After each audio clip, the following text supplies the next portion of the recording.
Assalamualaikum warahmatullahi wabarakatuh. Kenalkan, nama saya Indah Delaka dengan NIM 2022520043 dengan prodi akuntansi. Baiklah, di sini saya akan menjelaskan mengenai etika dalam sistem dengan mata kuliah Sistem Informasi Manajemen.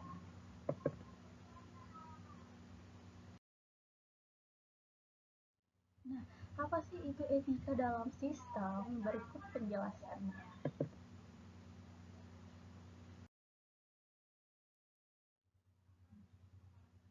Etika dan sistem. Etika mengacu pada prinsip-prinsip benar salah mengenai apa yang dilakukan seorang individu sebagai makhluk moral yang bebas yang digunakan untuk membimbing perilakunya. Nah, sistem informasi itu menciptakan peluang dalam melakukan perubahan sosial yang mendalam dan mengancam eksistensi industri kekuasaan, uang, hak dan kewajiban.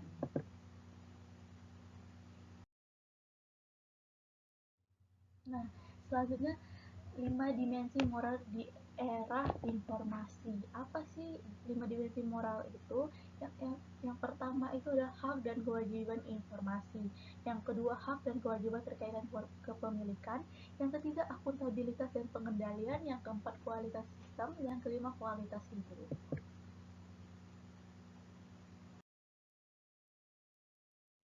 Selanjutnya, etika dalam masyarakat informasi. Nah, konsep dasarnya itu ada 4. Yang pertama itu tanggung jawab. Elemen sebuah penting dari tindakan etika. Tanggung jawab berarti bahwa Anda menerima semua biaya, kewajiban, dan keharusan yang akan muncul sebagai konsekuensi dari keputusan yang Anda buat. Nah, yang kedua itu adalah akuntabilitas. Adalah ciri-ciri dari sistem dan institusi sosial. Ini berarti bahwa ada mekanisme yang menentukan siapa yang melakukan tindakan dan siapa yang harus bertanggung jawab. Yang ketiga, liabilitas adalah ciri-ciri sistem politis di mana suatu badan hukum mengambil peranan yang memberikan izin kepada individu untuk memperbaiki kerugian yang disebabkan oleh pelaku sistem atau organisasi lain. Yang terakhir itu adalah proses wajib, adalah ciri yang terkait dari masyarakat hukum dan merupakan sebuah proses di mana hukum diketahui dan dipahami dengan baik dan ada kemampuan untuk naik banding ke pihak yang memiliki wewenang lebih tinggi untuk memastikan bahwa hukum ditegakkan. Nah, masalah etika terkait dengan sistem informasi itu yang pertama, membangun konsekuensi yang dapat diukur sistem informasi. Yang kedua, menentukan standar untuk menjaga kualitas sistem yang melindungi keamanan atau masyarakat. Yang ketiga, mempertahankan nilai dan institusi yang dianggap penting bagi kualitas hidup di masyarakat. Nah, berikutnya adalah analisis etika. Apa saja sih analisisnya? Yang pertama itu identifikasi dan gambar fakta secara jelas. Yang berikutnya definisikan konflik atau dilema dan identifikasikan nilai-nilai yang lebih tinggi yang terlibat. Yang ketiga, identifikasi pihak-pihak yang berkepentingan. Selanjutnya, identifikasi pihak-pihak beralasan kuat yang bisa diambil. Yang terakhir, identifikasi konsekuensi-konsekuensi yang mungkin bakal terjadi.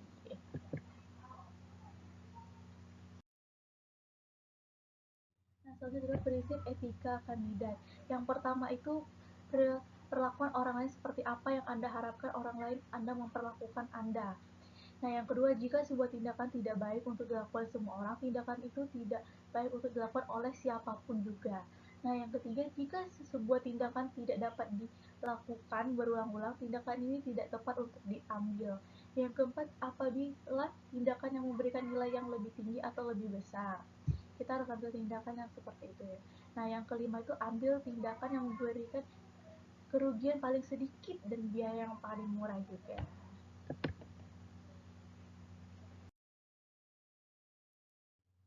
Nah, yang berikutnya adalah dimensi moral dalam sistem informasi. Yang dia itu ada dua, hak informasi, privasi dan kebebasan di era internet. Yang pertama, privasi adalah klaim individu untuk dibiarkan sendiri, bebas dari pengawasan atau intervensi dari individu atau organisasi lain termasuk negara. Yang kedua, Fair Information Practice FIP adalah sekumpulan prinsip yang mengatur pengumpulan dan penggunaan informasi tentang individu. Hmm. Yang berikutnya itu ada kode etik profesional. Ketika kelompok orang mengklaim sebagai profesional, mereka memikul hak dan kewajiban yang khusus karena pengakuan khusus mereka terhadap pengetahuan kebijakan dan kehormatan. Nah, kode etik apa sih itu kode etik? Kode etik adalah janji berdasarkan profesi untuk mengatur atau memberi petunjuk kepada kalangan profesional tersebut bagaimana seharusnya berbuat dan sekaligus menjamin mutu moral profesi itu di mata masyarakat.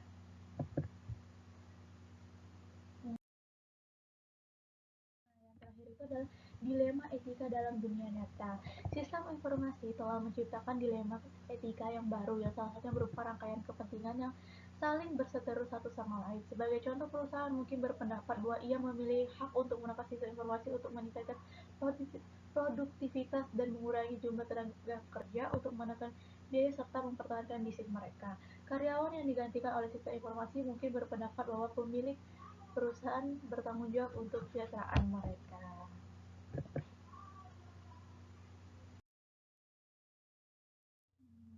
Akhir, terima kasih. Maaf kalau ada salah kata dan pengucapan. Saya akhiri dengan wabillahi taufiq walhidayah. Wassalamualaikum warahmatullahi wabarakatuh.